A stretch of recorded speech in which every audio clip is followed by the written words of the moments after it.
You know, every work of art has a story. I have a painting downstairs in the hallway between Kirchhoff and the library.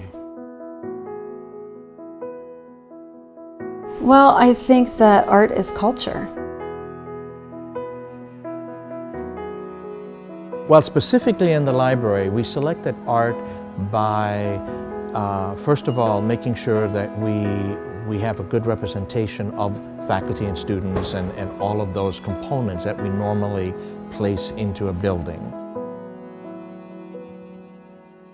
There's a sense of pride, I think, that a university can have when they are willing to embrace their students' work and hang it on the walls. It says not only to the student that you're validated on a level, it also shows the rest of the world that we validate our students, that we create real artists that can hang anywhere and create value in that way.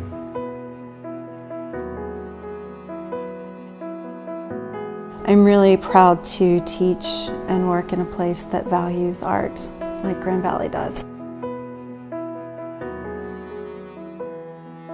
It's a pretty novel concept. I mean, here at Grand Valley, we're used to seeing our buildings filled with art, but that isn't the case in most universities. In fact, quite the opposite. It's typically not in the hallways. Most universities, if they have an art collection, it tends to be in a museum. And we decided to just place the art throughout our buildings, and so that's how the whole thing started.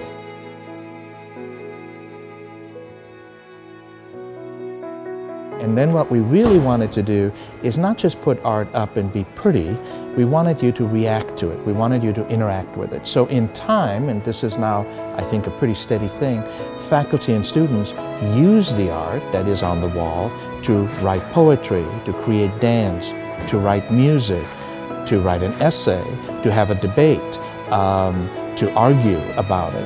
And that kind of dialogue is yet another level of what the art at Grand Valley does. But for me, I want someone to feel something.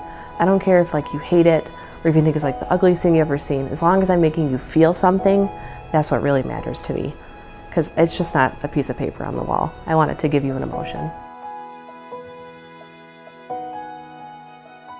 Without artists reflecting on society and culture and themselves and what they see, I mean, we would be lost.